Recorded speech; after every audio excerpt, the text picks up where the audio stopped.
पहिले बापूसाहेबांना माझ्या कुटुंबाच्या आणि आपल्या सगळ्यांच्या वतीने मनापासून शुभेच्छा. हा कार्यक्रम आपल्या प्रचाराच्या दृष्टीने आम्ही संजू बाबांनी सगळ्यांनी आमदारांनी काही जे निर्णय घेतले होते ते तालुक्याच्या गटातल्या प्रमुख ठिकाणी जाऊन भूमिपूजन संजू बाबा आणि आमदारांनी करावेत आणि संध्याकाळी प्रमुख ठिकाणी आपलं त्या गटापुरतं आपल्या तालुक्यापुरतं झालेल्या विकासाची पावती मागण्यासाठी गटातले सर्व प्रमुख कार्यकर्ते सगळी गावं बोलवावीत असा दौरा आखण्यात आला आणि त्याच दौऱ्याचा एक भाग म्हणून बापूसाहेबांचा वाढदिवस अशी बापू म्हणाला की जे करायचंच असेल तर गुणवरे गटातल्या पूर्व भागातल्या माझ्या वाढदिवसाच्या तिथं माझ्या बारकाशा गावात का होईना हा कार्यक्रम घ्यावा म्हणून आज हा कार्यक्रम घेतला गेला. माझ्या समजुतीने राज्याचे चॅनल्स इथं उपस्थित आहेत. मला साधारणतः दुपारी 1:30 पासून एक 10-20 फोन प्रमुख चॅनलमधनं आले की तुम्ही काही अजितदादांना सोडून तिकडे चाललाय का. हो नाही काय बोलायचं हे मला काही सुचना, कारण ही चर्चाच कधी नव्हती. चर्चाच झाली नाही. ही चर्चा राज्यभर आज पसरली. कदाचित असं दिसायला लागलंय की आपले जे विरोधक आहेत त्यांनीच मुद्दाम ही बातमी दिली असेल की रामराजांची बॅच जाते तिकडे तुतारीकडं, तर आपल्याला इथं कमळावर उभं राहता येईल असं तर नसेल. कारण या मंडळींना हे असं करायची हे अत्यंत घाणेरडी सवय. मी या चॅनेलच्या माध्यमातून राष्ट्रवादी काँग्रेसचे अध्यक्ष तटकरे साहेब त्यांचे 2 फोन येऊन गेले हे तटकरे साहेब मी काही गोष्टी आल्यावर बोलणार आहे आणि त्यातली एक गोष्ट बाकी मला मान्य करायला लागेल. या अजितदादांची जेव्हा यात्रा निघाली त्या यात्रेचं नाव मी विसरलो. आनंद मंगल कार्यालयात आपण वेगळी बैठक घेतली आणि दादांना आपण काही गोष्टी सांगितल्या होत्या.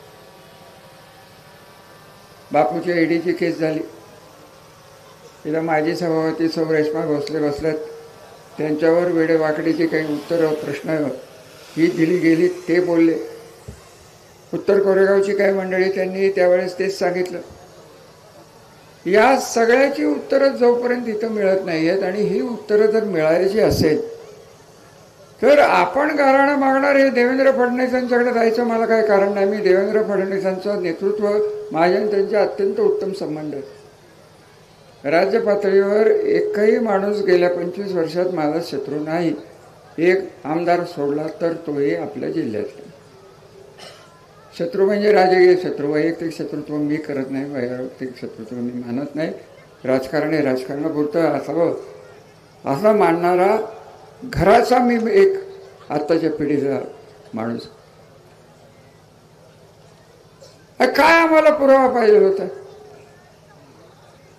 आणि मी कुठं जातो याला काही किंमत राहिली असं मला स्वतःला वाटत नाही. तुतारी असेल तुतारीच का तुम्ही म्हणता मला माहित नाही तुमची मतं काय आहेत. अहो पहिल्यांदा आपण अजितदादाकडे जेव्हा जायचा विषय घेतला तेव्हा मी तुम्हाला बळजबरीने गप्प बसवलं होतं की तुतारी बितारी काही नाही, शरद पवार वगैरे काही नाही, हा निर्णय मी घेणार आहे. तुम्हाला आठवत असेल किंवा आम्हाला पुरावा कुठला पाहिजे. आम्हाला प्रशासनातनं न्यायबुद्धीने वागणूकच मिळत नसेल आणि कार्यकर्ता तर घरीच बसणार असेल. कार्यकर्त्याचे कुठले नाजूक अडचणीचे प्रश्न आहेत याचा फायदा घेऊन आमच्या कार्यकर्त्यांना फोडण्याचा प्रयत्न जर होणार असेल आणि त्यात भारतीय जनता पार्टीसारख्या अतुच्छ पार्टीने आपल्या राज्याचा अध्यक्ष तिथं पाठवून त्यांनाच पत्र द्यावं आणि हे अपमान आम्ही सहन करावेत आणि त्यांचा सत्कार राज्यावर जर होणार असेल आणि त्यांच्या सत्काराला तुमच्या पूर्व भागातले एक शहाणं नेतृत्वही हार घालायला गेलं होतं, एवढं लक्षात घ्या. तर तो विषय आज बोलायचा आपल्याला काही कारण नाही. तर आम्ही उत्तर काय द्यायची आणि घरी बसलेल्या कार्यकर्त्यांचा रिकामा नेता म्हणून अजितदादाच्या पार्टीत गेलं काय आणि अजून कम्युनिस्ट झालं काय आणि राष्ट्रपत गेलो काय, त्याच्या मागे कार्यकर्तेच राहिले नाहीत. अशा माणसाला, अशा नेतृत्वाला अजितदादा तरी काय करू शकणार आहेत, एवढं बाकी मी तुम्हाला मान्य करेन. दादा किती आक्रमक आहेत अख्ख्या महाराष्ट्राला माहीत. माझी त्यांची तशी भेट झालेली नाही जिल्हा बँकेच्या इथं. माझं त्यांचं या विषयावर बोलण्याचा तो कार्यक्रम नव्हता. आता बोलायला नको तरी मी बोलतो की अमित शहा साहेबांनी कबूल केलं होतं की मी त्या जिल्ह्याच्या कार्यक्रमाला, जिल्हा बँकेच्या 75च्या कार्यक्रमाला मी येतो. हा फोन झाला होता, होकार घेतला होता. दिल्लीत जाऊन खासदार नितीन पाटील जाऊन त्यांना निमंत्रण दिले होते. कुठनं मानमधनं दैवडीतनं फोन गेले.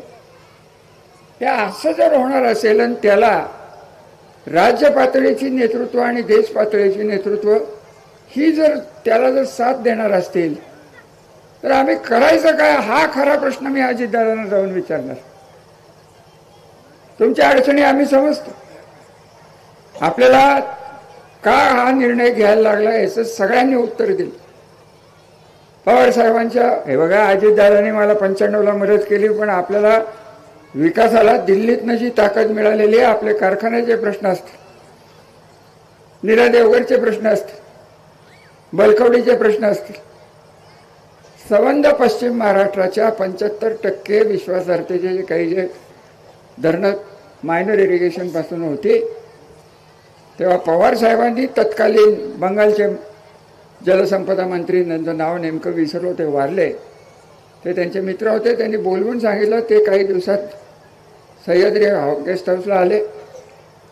त्यांनी मान्य करून टाकलं की आंध्र प्रदेश आणि कर्नाटक काय म्हणेल याची पर्वा नाही, हे रितसर आहे, लवादाप्रमाणे तुम्हाला परवानगी मिळेल.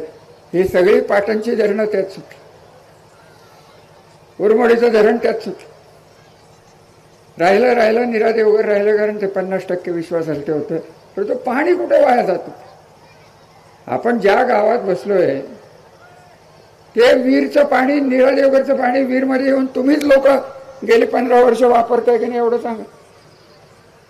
मला आज तुमचंच पाणी काढलं जात आहे आणि नीरा देवघरचं पाणी फलटणला आणि माळशिरसला आणि खंडाळ्याला मिळणार आहे. आणि हे शहाणं म्हणतोय की ते सांगोल्याला द्या आणि आपण काहीच बोलायचं नाही. आपल्या नेतृत्वाने याला काहीच सांगायचं नाही.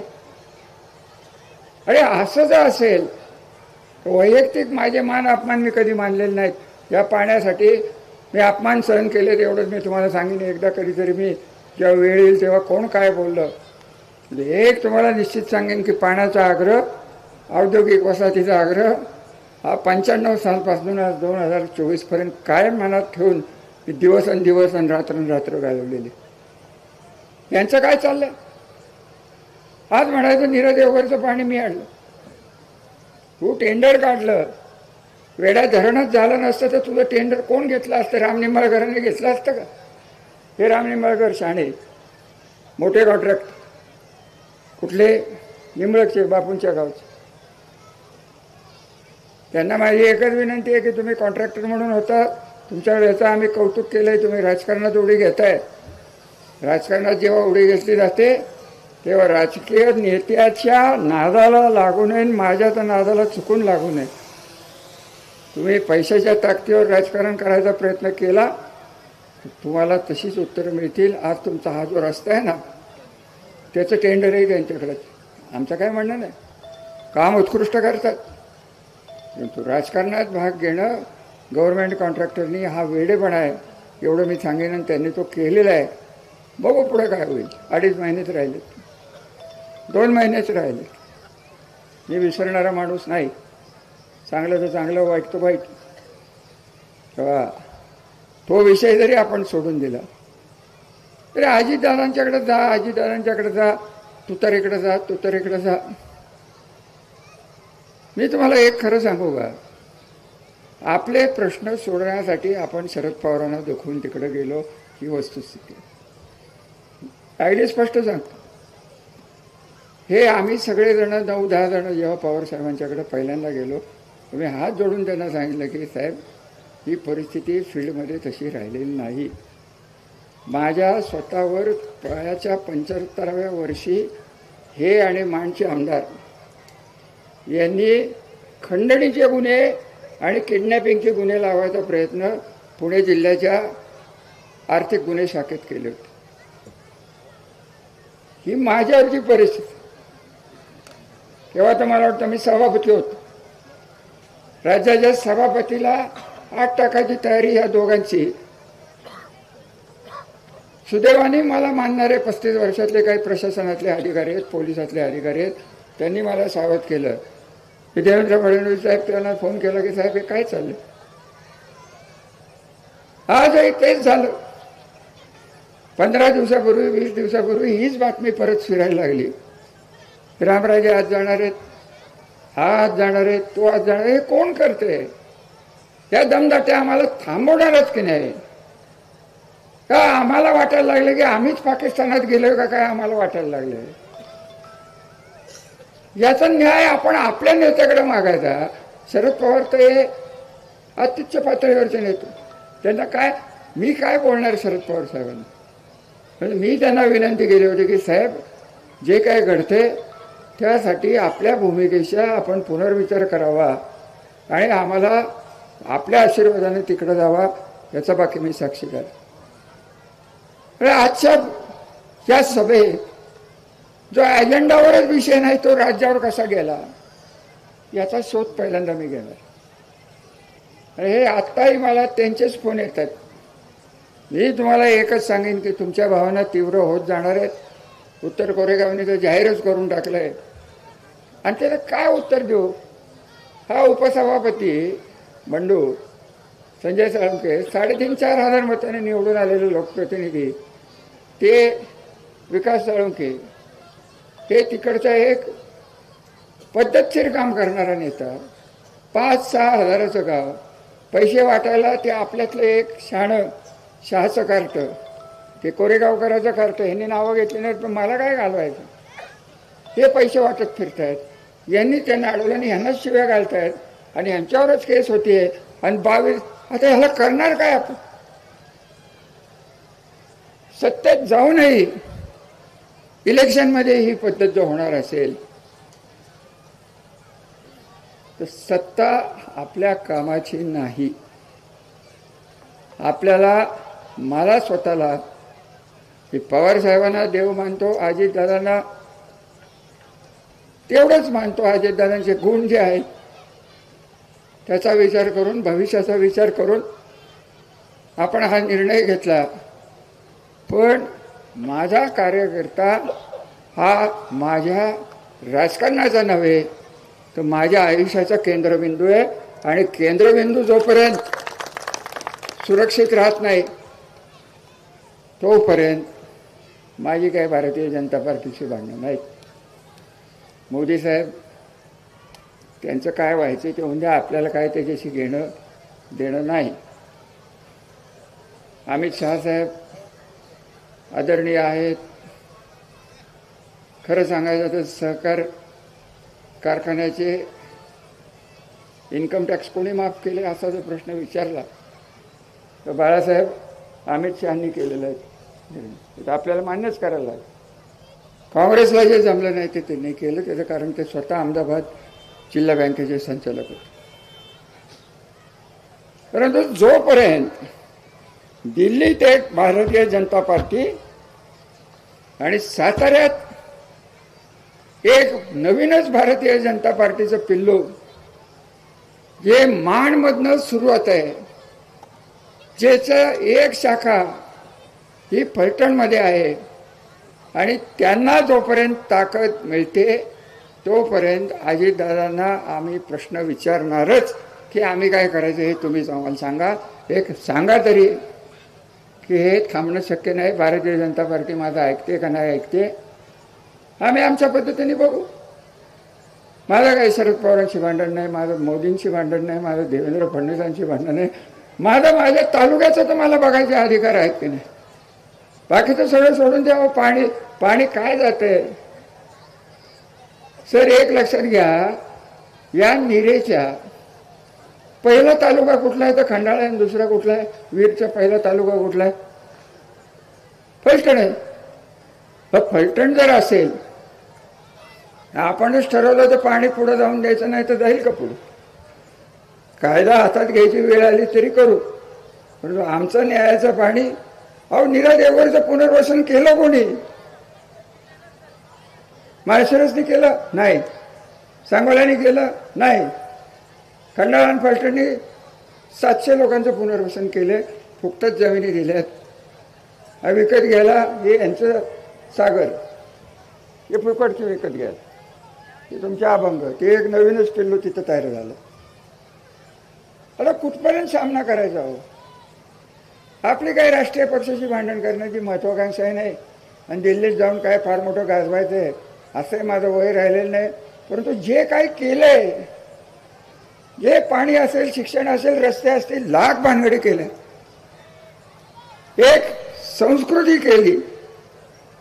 फलटण तालुक्यात, जो तालुका अख्ख्या राज्यात गटबाजीसाठी प्रसिद्ध होता, तत्कालीन पवारसाहेब जेव्हा भेटायचे तेव्हा नेहमी म्हणायचे, इथं पवारसाहेबांनी भाषणं केली आहेत की फलटण तालुक्यात एका रात्रीत काय होईल काय सांगता येत नाही, असं हे तालुक्याचं चित्र. जुनं विसरलो. राजकारण करताना विकास डोळ्यासमोर ठेवला, सत्ता मिळत गेली, कारखाने सुधारले. आज 5-6 लाखाचा ऊस आज 20 लाख टनावर ऊस गेलाय. यांचा स्वतःचा खासदाराचा कारखाना कोणाच्या पाण्यावर आलाय? उपळव्याला ज्वारी बाजरी होत नव्हती, तिथे एक कारखाना चालवतात. इतकं शहाणं आहे. ते काय होतंय, जरा उंच असल्यामुळे मला वाटत नाही त्याच्या मेंदूपर्यंत, हृदयातनं रक्त जातं की नाही.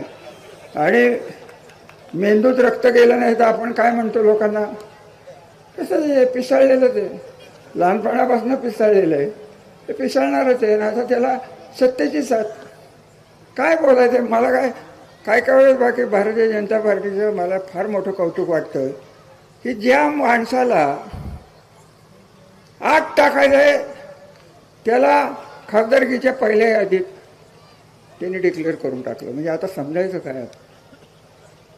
असं सांगून टाकावं आम्हाला की बाबा इथं सर्वश्रेष्ठ नाईक निंबाळकर हे रणजित नाईक निंबाळकर आहेत, त्यांच्या पुढे कोणाचं काही चालणार नाही.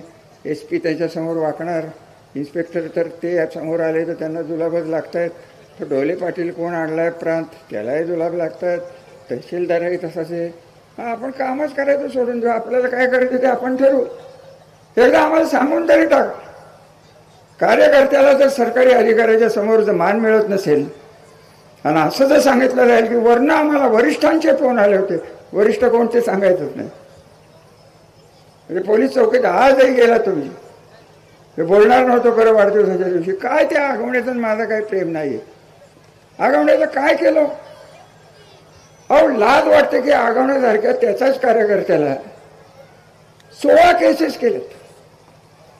त्याच्या मुलींनी आत्महत्येचा प्रयत्न केला, त्याच्यावर केस झाली. अजून एक आत्महत्या झाली, यांचं नाव घेतलं गेलं, तपासच नाही. तर त्यांना सगळंच माफ असेल तर तसं एकदा सांगून टाका, हे रणजित नाईक निंबाळकराला काही आम्ही होऊन देत नाही. तोपर्यंत तो कमळ आहे, आवरण कमळावर तुम्हाला मान्य करायचं असेल तर महायुती. अहो हे काय, कशाची महायुती? इथं साखरवाडीची लोक इथं बसलेत. साखरवाडीचे स्वतःला सर्व म्हणणारे शरद पवारांना जाऊन सांगतायत. तो फोटो बघितला असेल तुम्ही सगळ्यांनी. शरद पवारांना जाऊन सांगतायत रामराजे तुमच्याकडे आले नाहीत, आम्ही येऊ, रणजित सिंह नाईक निंबाळकर हे भाजपत राहतील, आम्ही तुम्हाला उमेदवार देऊ. हे तो कोण कांबळे पाटील काढलाय त्याला देऊ, आणि तुम्ही आम्हालाच म्हणताय होय महायुती पाळा. महायुतीचा धर्म त्यांनी सांगावं ना. मी जसं देवेंद्र फडणवीस साहेबांच्या समोर, अजितदादांच्या समोर सांगितलं की त्याचा प्रचार आम्हाला जमणार नाही, मी त्यांच्या स्टेजवर येऊ शकत नाही, मला माफ करा, मी घरी बसेन. त्यांनी एकदा सांगून टाकावं, मग बघू काय होतं. हे सगळे प्रश्न खटके वस्तीत बसून आपल्याला सोडवता येणार नाहीत. तुमच्या भावना तीव्र होत चाललेल्या आहेत.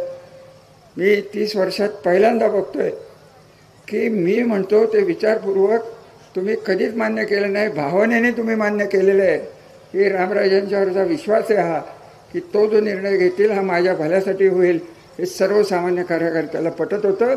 आज मला तुम्ही सांगताय की तू तरेकडे जा.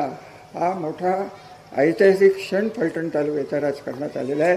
आणि कार्यकर्त्यांनी जेव्हा जे सांगितलेलं असतं ते नेत्याच्या कानावर घालणार आणि योग्य तो निर्णय घेणार, एवढं बाकी मी तुम्हाला या निमित्ताने सांगू इच्छितो. आज बऱ्याच चॅनलचे निराशच झाले असणार आहे. सगळे ह्याच्यात कोण किती बसले मला नाही माहिती. माझ्या मागं म्हणजे एक तर चॅनलवर मी दिसत नाही. मला ते कसला माझा कट्टा असतो त्याच्यावर सभापती असल्यापासून बोलवतात. म्हटलं नको बाबा, माझा कट्टा आपलं फलटण कट्टा आहे, ते बरं आहे, नको तुमचा कट्टा. आम्हाला काय करायचं आहे, कट्टा नको, फट्टा नको, काय करू नका, फक्त फलटण तालुक्याला बट्टाही लावून देणार नाही, एवढं बाकी निश्चित. मग ते रणजित नाईक निंबाळे, हा क्षण तुमच्या लक्षात येतो. 30 वर्ष खपून आपण तालुक्याचं पुनर्वैभव आणलं आणि ह्या माणसाच्या हातात जर आपण दिलं तर काय होईल? तुमचा प्रत्येकाचा आगवणे होईल, प्रत्येकाचा. ऑलरेडी 3 जण आहेतच. एक दुधेवाडीचा आगवणे नंबर 2, एक विलासराव नंबर 3 आणि चौथा सोमंतळेचा. 4 आगवणे, 1 2 3 4 ओळीनी आहेत. तुम्हाला रांगेत जायचं असलं तर खुशाल मराठीकडे, मला काय करायचं, मला मोकळं करा. सरळ तुम्हाला निर्णय मागायचा की तुम्हीच एकदा मला सांगून टाका की रामराजे तुमच्या बडबडीचा आणि तुमचा विकासाचा नेता आणि त्याचा मला कंटाळा आला. 30 वर्ष आम्ही तुमचं ऐकलं, आता आम्हाला नाईक निंबाळकर बदलायचा आहे, कारण तो दिसायला फार देखणा आहे, त्याची वोट हनवटीला लागतात. अहो, त्याच्या आजोबांनी 67 साली इतकं ते बाळ विचित्र आहे. अरविंद मेहता बसले तिथं. शिवाजीरायांच्या इलेक्शनमध्ये तिकीट दिलं नाही म्हणून जे फलटण तालुक्यात बंड झालं, त्यात निळकंठराव नाईक निंबाळकरांना 6 वर्ष शिक्षा झालेली. त्यांचं नामचं पटो न पटो, परंतु घर म्हणून जेव्हा एखादं होतं तेव्हा निळकंठराव धने हे आमच्याबरोबर राहिलेले. एवढी अक्कल यायला नाही, त्याला नादाला लागते ते तिकडे कुठे गेलं की घाटावर चाललं. अहो, 6 आमदारांचा खासदार हा त्यांचा बॉस, तर त्या माणच्या आमदाराचं पिशवी घेऊन, भाऊ काय झालं, काय करू, रामराजे असं म्हणले.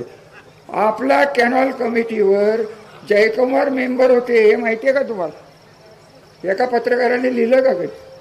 एक विश्वास भोसले होते, ते तर काही न विचारलेलंच बरं. काल तुम्ही म्हणला संजू बाबा, ऑक्टोबरमध्ये सगळी चांगली माणसं जन्माला येतात, ते विश्वास भोसले काल परवाच जन्माला आले.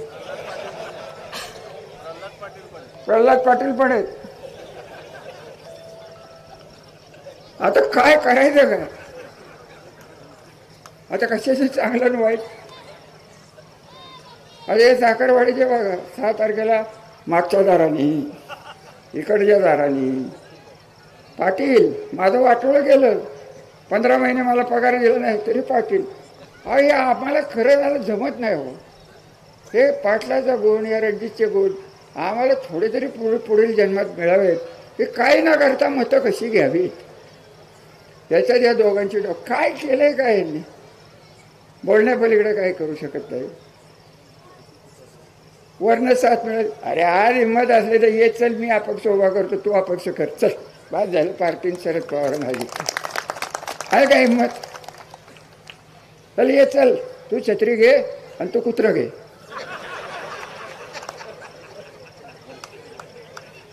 हे आहे का हिंमत? बघी ना. आणि सेनापती कोण? ते मल्टनचं ते काळं. अख्ख्या बिल्डर लोकांना तिने ब्लॅकमेल केलं. 400 केसेस फलटण शहरात. काय विकासाचं काम? 308 नावाचं कलम आहे, ते कलेक्टरकडे गेले की ते कामच थांबतं. किती सांगू त्यांचं? काय सांगू राज्याला की आमचं दुर्दैव आहे की ही बाळा आमच्याकडे जन्माला आली, आमच्या घराण्यातच जन्माला आली आणि आमच्या जोरावर बसली. आता त्यांचं जर काढायचं म्हणलं तर कशाला काढाकाढी करायचे? तुम्हाला एक मी या निमित्ताने सरळ सांगतो, मी सासवडला हेच बोललो होतो. 85 साली पाटलाचं मी सांगितलं होतं पाटलाला की तुम्ही करताय ज्या पद्धतीने कारखाना चालवला आहे, कारखान्याचा उपयोग राजकारणात केला गेला तर ह्याचं जिवंत उदाहरण श्रीराम कारखाना आहे, तुम्ही ते करू नका. त्यांनी तेच केलं. तेव्हापासून मी सांगत होतो की पाटलाचा फुगा फुटणार आहे. माझी काडीची इच्छा नाही की पाटलाच्या इस्टेटीवर काही परिणाम हवे. त्यांनी त्याच्या हाताने उद्योग करून घेतले. आता भोगायला लागतं. कार्यकर्त्यांचं काय केलं? इथं रेशमा बसली. त्यांच्या वडिलांचं कर्ज पाटलांनी फेडायच्या ऐवजी यांना फेडायला लावलं. त्यांच्या मागं हे धुणं लावलं आणि परत म्हणायचं काय? माझ्याकडे कुठं कारखाना होता? बरबाद झालो मी. बरबाद स्वतःच्या हाताने झाला. कुठल्याही शाण्या माणसाने व्यापाऱ्यांच्याकडनं पैसे घेऊन कारखाना चालवला? ह्याने चालवलं. अहो काय त्या साखर कारखान्याचं सांगू? गोडाऊनला बाहेर शिक्का असतो प्लेटचा, बजरंग नाना, तिथं साखरवाडीत शिक्का. आत व्यापारी आला बघायला की समोर पोत्याची थप्पी आणि मागं मोकळं. ही पद्धत, मोकळंच मागं, म्हणजे पोतीच नाहीत. ही पद्धत पाटलाची. आणि व्यापारीही शहाणेच. काय केलं आमच्या करवाचं? मदन करवाचं घर जाळून टाकलं. अरविंदभाई तुमचेच शेजारी आहेत, जरा तेव्हा तरी शहाणपणा सांगायचं तुम्ही त्यांना की नका करू यांच्या नागाला. अहो किती बोलायचं या लोकांच्या विषयी, कशाला आपण गटारात हात घालायचं? हे तुम्हाला एक शब्द देऊन माझे विचार मी थांबवणार. मी अजितदादाला हे सगळं सांगणार आहे. अजितदादा त्याच्यावर योग्य तो निर्णय घेतील. मी पवारसाहेबांना आज तागायत भेटलेलं नाही. कुठल्या तोंडाने मी त्यांना भेटू हे मला तुम्ही सांगा. ज्या माणसाने मला आमदार नसताना मंत्री केलं 2009ला, त्या माणसाला सोडताना माझ्या जीवाला काय वाटलं असेल हे आम्हाला माहिती आहे. आमच्या घराच्या या परंपरा नसताना केवळ तुम्हाला डोळ्यासमोर ठेवून आपल्याला संरक्षण मिळेल मनाला दाबून पवारसाहेबांना सोडलं हेही प्रामाणिकपणे सांगेन. आणि जर जायचंच झालं पवारसाहेबांच्याकडं तर तुम्हाला साक्षीला घेऊन तुम्ही जर मला शब्द दिला की जो बापू बोलला की ईडी लागून द्या नाही तर बिडी लागून द्या, परंतु रणजित नाईक निंबाळकराला कीड लागल्याशिवाय मी थांबणार नाही. आणि गावोगावी जर कार्यकर्ते बाहेर पडून जर कामाला लागले तर ह्या माणसाचं डिपॉझिट राहू शकत नाही. एवढी ताकद तुमच्यात आहे हे मला माहिती आहे. अजून काय बोलू? आता कशाला ओरडतो? जरा बिघडला का? बापू जेवायचा देव होता. कुठल्या गावचा आहे कोणाला माहिती, बहुतेक घेतलाच असं सवणवाडीचा. कशाला बाबा जरा शांत राहा. जास्त वेळ आली तर मैठणला जा. तर जास्त काही बोलून चांगल्या कार्यक्रमाची शोभा मी करू शकत नाही. हे बघा, अजितदादांच्याकडे गेलो, विचारपूर्वक गेलो. पवारसाहेबांना दुखवलं, वाईट वाटलं तरी गेलो. जे काही याच्या पुढे होईल तो निर्णय तुम्हाला केंद्रबिंदू धरून, जर माझा कार्यकर्ता सत्तेतनं जर असुरक्षित असेल तर आपल्याला वेगळा विचार करायला लागेल. एवढं बाकी निश्चित मी तुम्हाला सांगतो. आणि त्या पद्धतीने याची पुढची पावले पडतील. एवढा मोठा कार्यक्रम होईल, एवढी मोठी प्रसिद्धी मिळेल. संबंध चॅनलचं मी आभारी आहे. तुमची निराशा केल्याबद्दल I am very much sorry. की तुम्हाला वाटत होतं NDTV सगळ्यांचे पोत. अहो काय आमच्यात आहे हो एवढं? आम्ही कुठं कोपऱ्यात, सातारच्या कोपऱ्यातला हा तालुका, त्या जोडला खंडाळ्याला, तिथनं बाहेर काढलं, सोडलं उत्तर कोरेगावला. ती लोक दुष्काळी, आपण दुष्काळी, मान दुष्काळी, खटाव दुष्काळी. ते राहिलं बाजूलाच, राहिलं भलतंच तिकडंच राजकारण झालं. विकासाचं कोण बोलते आजकाल? जाता जाता मी तुम्हालाच एक प्रश्न विचारून जातो. आज दुपारी मी 1:30 वाजता 2:30 वाजता जेवतो. माननीय मोदी साहेब तिथं आले, हेलिकॉप्टरवरून आले, विमानातनं आले. त्यांनी जी उद्घाटनं आत्तापर्यंत केली त्यातली किती उद्घाटनं ग्रामीण भागात होती आणि किती उद्घाटनं ही मुंबई आणि मुंबईच्या परिसरात होती, याची आकडेवारी तुम्हाला काढता आली तर तेवढं माझ्यापर्यंत. हजारो कोटीच्या खाली मुंबईत चालली आहे. म्हणजे आम्ही काय जनावर आहे? मुंबईच्या विरुद्ध मला काय बोलायचं कारण नाही. आपल्या लोकांनाही मुंबईने जगवलं. पण शेवटी होणार आहे काय की 800 खासदार जेव्हा होतील तेव्हा आपल्या जिल्ह्याचे आमदार आणि खासदार कमी होणार आहेत. सगळा राजकीय बॅलन्स हा मुंबई, पुणे आणि नाशिक आत्ताच 125 आमदार तिथे लागतात. किती 144 किती राहिले. आणि हे जोपर्यंत डिस्पॅरिटी जी तयार झालेली आहे की लोकसंख्येच्या आधारावर आम्ही मतदान घेणार, आम्ही मतदारसंघ करणार, हे जोपर्यंत होत नाही, शेवटी सत्तेचं राजकारण आहे. 144 बेरीज झाल्याशिवाय सत्ता येत नाही हे आपल्याला मान्य करायला लागेल. जे काय आमदार आपले आहेत हे आपले विकासाच्या दृष्टीने काम करणारा हा दीपक चव्हाणाला आपण पुढे केलेलं आहे. चौथ्यांदा त्यांना आपण पुढे केलेलं आहे.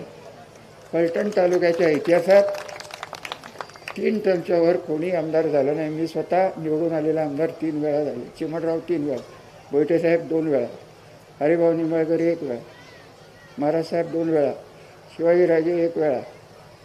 हा आपला इतिहास. दीपकराव, तुम्हालाही वागताना बोलताना मोठ्या जबाबदारीने याच्यापुढे वागायला लागणार. मी तुम्हाला स्पष्ट सांगतो की आमचं जे राजकीय कल्चर आहे, आमच्या घराण्याचं जे राजकीय कल्चर आहे ते सांभाळण्याची ऐतिहासिक जबाबदारी ही तुमच्यावर येऊन ठेपलेली आहे आणि ती तुम्ही आतापर्यंत पार पाडली आहे आणि पुढेही पाडाल याचा माझा विश्वास आहे. त्यामुळे पक्ष कुठला आणि काय आहे हे ठरेल, त्याला काय आपल्याला काळजीचा विषय नाही. पण जो कोण पक्ष असेल त्याने आमचे कार्यकर्ते सुरक्षित ठेवायचं आम्हाला शब्द दिला. पवारसाहेब आज सत्तेत नाही आहेत, आपल्यालाही माहीत. आपण अजितदादांच्याकडनं अपेक्षा ठेवली कारण ते सत्तेत आहेत. आणि ह्या जोपर्यंत पूर्ण होत नाहीत तोपर्यंत मी माझ्या लोकांना काही उत्तर देऊ शकत नाही. अशी परिस्थिती माझ्या नेत्यांनी, अजित पवारांनी माझ्यावर आणू नये एवढीच माझी त्यांना विनंती आहे. तटकरे साहेबांना मी फोनवरून हे सगळं कळवणार आहे. जे काही ठरेल ते तुमच्यासमोर येऊन संजय बाबा बोलले जसे 2-4 दिवसात प्रमुख कार्यकर्ते आपण एकत्र बसू, ठरवू. तोपर्यंत तुम्ही कळ काढावी, बाग सांभाळायला पाडावा. आणि काही जरी निर्णय झाला तरी इलेक्शनच्या दिवशी, मतदानाच्या दिवशी मी पळ काढणार नाही हा मनाचा निश्चय तुम्ही मला कळवावा एवढीच विनंती करतो. बापूला शुभेच्छा. आपण आल्याबद्दल आपल्याला आभार. हा कार्यक्रम संपला असं मीच जाहीर करतो. धन्यवाद. एबीपी माझा, उघडा डोळे बघा नीट.